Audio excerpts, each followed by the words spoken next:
The subject this evening is, well, I think it's about freedom of speech, fundamentally.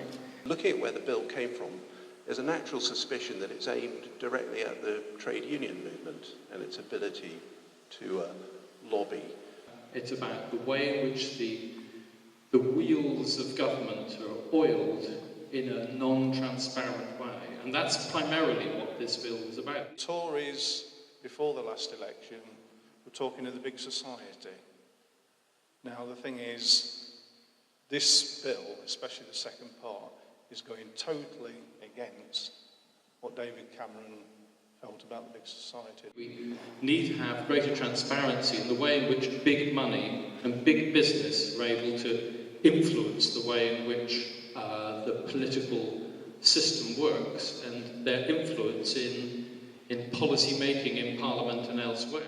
Here we have a law that was a real concern that there is so much non-transparency about lobbying and so on. And on this, they have added this thing, which is really an attack on the unions and ordinary people's communities and so on.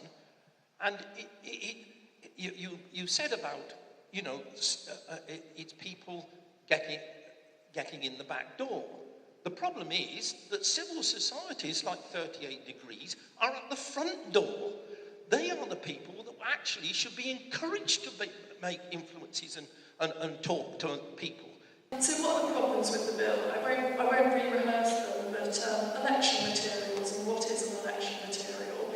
After a big fight in the House of Commons, we've gone back to the old definition of what is an election material, but it's still one that's hugely problematic for us. Not least because things like public meetings, so what we're doing tonight, things like hostings of them, things like press conferences, they're all apparently election materials when I just think we're here to talk about issues. We're not here to decide who gets elected at the next election.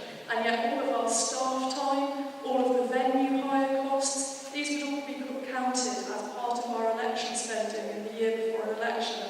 That's really worrying. And I say would, what I should say is could. There's a huge amount of ambiguity in this law, and that's one of the crucial problems with it. Why have a law and why pass a law if we're not entirely sure what it means? It just means that people will be reported to the police, and it just means that organisations like ours, like other charities, will end up with challenges from the police, when actually what we want to be doing is talking about big issues of the day. I see this bill, it's just part of a bit of a jigsaw puzzle. It's just another little piece being slotted into place, which is going to restrict democracy even further, because the Lisbon Treaty wants that. Article 8 chucks out referendum and all that sort of thing right out the window. And if this bill goes through, it'll be just a piece slotted into place. And then who knows what will happen in the next few months or next year. There'll be more bills coming along. And slowly and surely, our democracy goes right out the window.